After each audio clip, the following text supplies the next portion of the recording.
Hello. I thought I'll record these daily memoirs. They're just random musings. I know I have all these like eye bags and I just woke up, but I thought I'll do it anyways. So this is mainly for, so that my kids, my daughters can watch it sometime and remember me. And this is in no particular order, but I want to cover like all years of my life, what I remember. Most of it I remember, some of it has been told to me, and so for this is for people like who are like interested in me, mainly my children, so that they can remember me. Again, there's no particular order, and these reflections I'll try to derive some life lesson or some learning from it towards the end. So I want to start with my first year. So first year, actually, I don't remember anything about my first year. Interestingly, from second year onwards, I remember many life changing or life impacting incidents. So from second year onwards, I can talk about that. And from 11th year onwards, I practically remember almost every single day of my life. So which is very nice, I feel.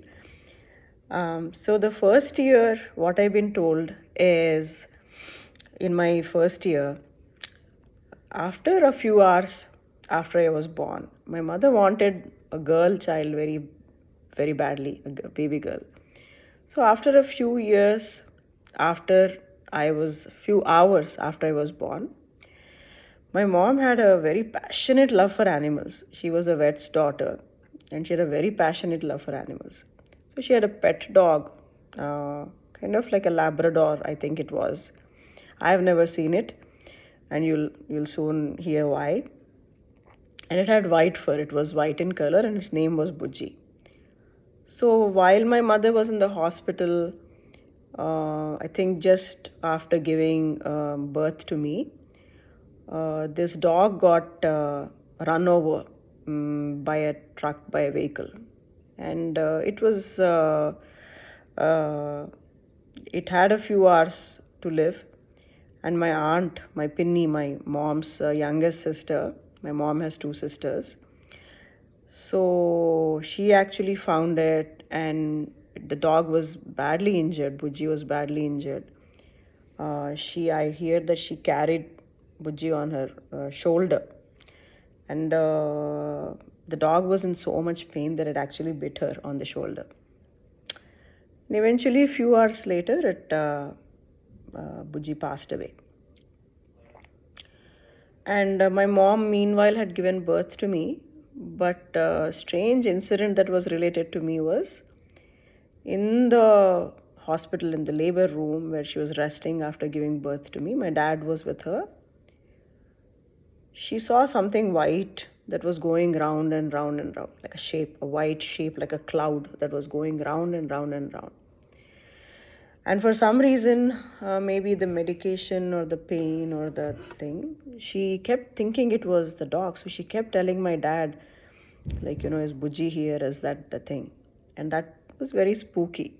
I'm actually thankful that I was born before, otherwise, I would have thought I was like a reincarnated version of the dog. So that's something I remember about my birth. No, I don't remember, I was told, sorry. And the second interesting thing was my name. Okay. So I was born on the Hindu auspicious month of in Shravan, and Friday, so Shravana Shukravaram. And not just any Shravana Shukravaram, I was born on the Varalakshmi Vratam, the most important according to Hindu calendar, that Friday. So that's considered like a day that belongs to Lakshmi Devi.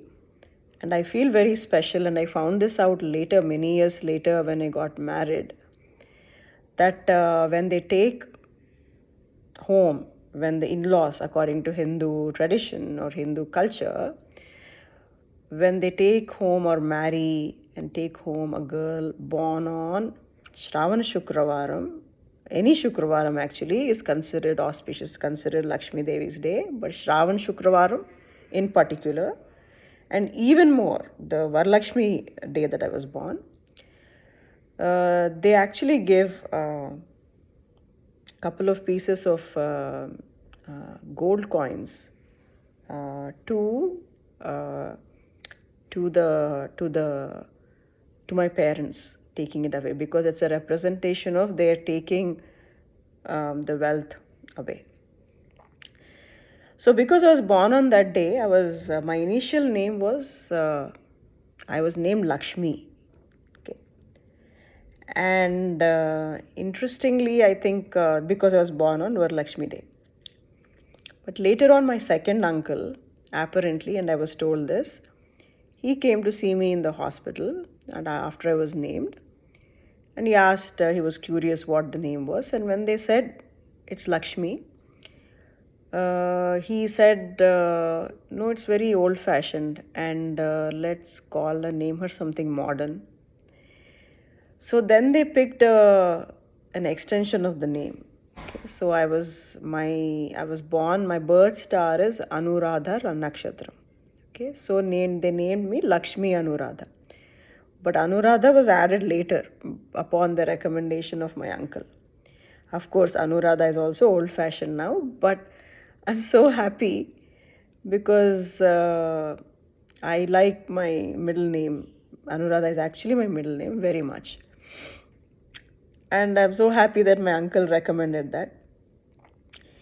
He was this second uncle of mine. He was always very progressive in his thinking, and always he thought out of the box, and he always thought ahead. Like, how will this name reflect 10 years from now, 5 years from now?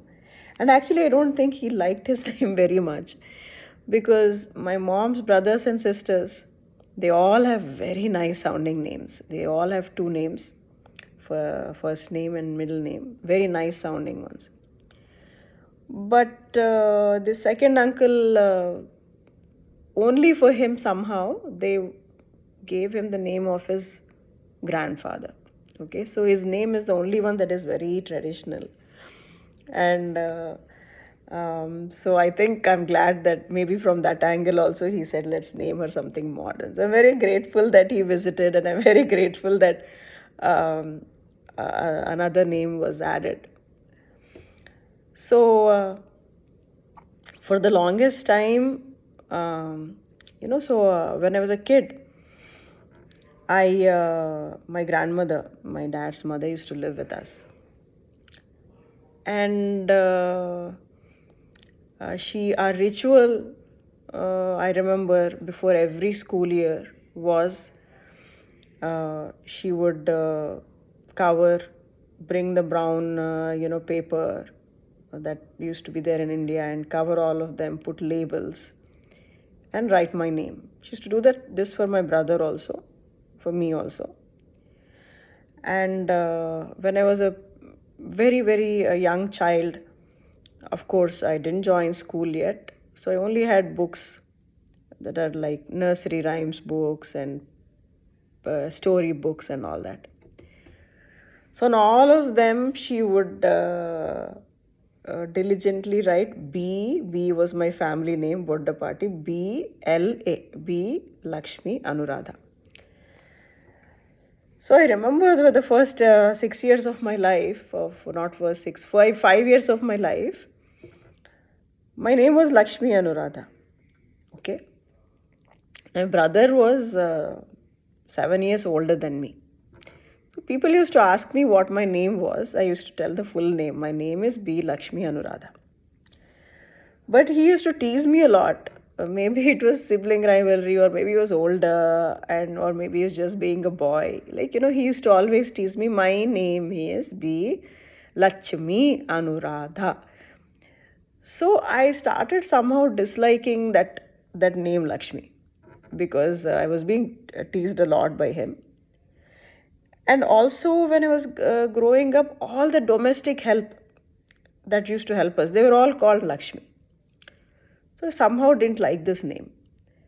So what happened was, when they joined me in school, I was switching schools. Nursery, I went to a school very close to my home. But when I was joining kindergarten, my parents, did all the, formalities and introduced me to my teacher, brought me, and then they left. But for some reason, they forgot to fill the my name in the registration form. I think they filled other paperwork.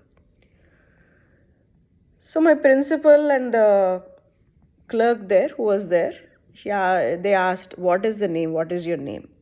My parents were not there. And I remember this incident very distinctly. And I was only 5 years old. But for some reason, I thought this is the opportunity. Nobody is looking. This is the opportunity for me to take the executive call about my name on my own and drop Lakshmi. So I told them, be Anuradha. Okay. So the name Lakshmi got dropped. From the time I was 5 onwards from that school, that name got dropped. So now when I look back, I wish I hadn't dropped it, because it is so special to be born on that Varalakshmi Vratam day that I observe every year now. And so special that as a daughter, you are a representation of wealth for your family. And really, Lakshmi Devi is my favorite goddess amongst all the Hindu goddesses. And here's the reason why there's a misconception, when they say goddess of wealth, people misunderstand wealth to be, and I told you I'll meander all over the place, so I'm meandering. People misunderstand wealth to be the same as riches, which is two different things. Wealth is basically an abundance of something positive. Okay, it could certainly mean financial riches, and that is the common perception of what Lakshmi Devi represents, which she does. But if you look at the concept of Ashtalakshmi, you have Dhanalakshmi, which is the most common form of Lakshmi, which is the richest, the financial wealth form of it. But it is also, you also have Dhanya Lakshmi, which is abundance of and specifically food grains. Okay. So this is when a farmer toils so hard in the agrarian economy, and you have a good harvest. It is a form of Lakshmi only. It is a form of wealth. And then you have a Santana Lakshmi. Santana Lakshmi, again, people think it is just having children, but it's just having children, family, relatives, an abundance of their love and their presence in your life. That is also a form of wealth. Then you have Gajalakshmi, which is a representation of Lakshmi riding over elephants, which is power. If you, as a woman, if you are like a CEO, CFO of a company, or if you are, Malkin of your house, and you are able to use that authority and power to bring order to your home, that is also kind of wealth. So I'm very intrigued. And then you have Dhairya Lakshmi. Like courage is a form of wealth too. Having courage, not everybody is courageous. I went through so many years of my life, and there's something interesting I read about courage. Like, you can have all the good qualities in the world. You can have, you might want to be generous. You might know the difference between right and wrong. You might know, you might be very knowledgeable. You might be very wise. You might be very experienced. But if you don't have the courage to stand for your values, then you cannot act on your other values. So, and I feel I'm a very courageous person, which I found out very late. But upon observation of, meeting a lot of people, going through a lot of experiences. So there's Dhairya Lakshmi. Now, Dhairyam doesn't mean going into the battlefield and fighting people. It could mean that too. Courage actually is what is courage? Courage is the ability to stand up whatever you believe in. You support it. Don't be afraid I'll lose this relationship, I lose my face, I lose something. If you believe in it and you believe in it wholeheartedly, the ability to stand up for it without being afraid of the consequences. So that's why I feel like Lakshmi is my favorite. So I feel bad about dropping it. But in my mind, my name is still Lakshmi Anuradha. Okay. So that is there. And so it was a ritual. My grandmother used to write that BLA. Then eventually, after I dropped it, eventually down the line, I told her, no, don't write B. Lakshmi Anuradha on the books anymore. Write B. Anuradha. That happened much later. Now, my grandmother will feature a lot in a lot of my memories, childhood memories. And you'll soon understand why. Because I think it's a love, it's an absolute love that I felt. I think after my parents, if anybody has given me absolute love, it is my grandmother. And through my grandmother, I learned that, love can come in many forms. I think my parents loved me because I was theirs. It can come in the form of, care, admiration, adoration, pride, physical affection. It could come in many forms. If I have to describe my grandmother's love for me, I can say it's being reliable.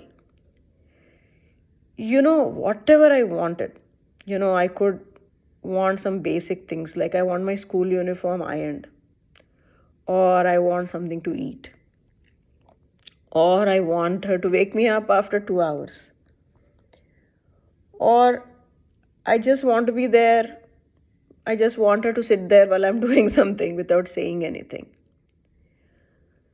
She or want me to read a story to me. Like she never said no in anything that she was always there. And it's not like, and she was like that for everybody. So that kind of reliability, that kind of love, I think my mom also experienced that with my grandmother. Yeah, I never heard no from her. And she was always very happy to be there. So that sense of reliability and comfort that no matter what you do, this person is always there. It's a very close to my heart. I realized many, many years later that I was very close to my grandmother. I did not realize that, I think, when I was growing up. I was too young to understand um, to have that level of wisdom. So she'll feature a lot in a lot of my memories. So in summary, like first year, like I said, I don't remember. These are all things that I heard. But what I reflected when I reflected on my first year is, you think what's in a name? It's like part of your identity. But you can think what's in a name? Like the child will form the identity on their own. Name them pencil, name them rocket, whatever. So, but I'm grateful to my uncle for selecting that name for me because that's part of my identity. I'm grateful to my parents for giving me that Lakshmi Anuradha. I really like my name.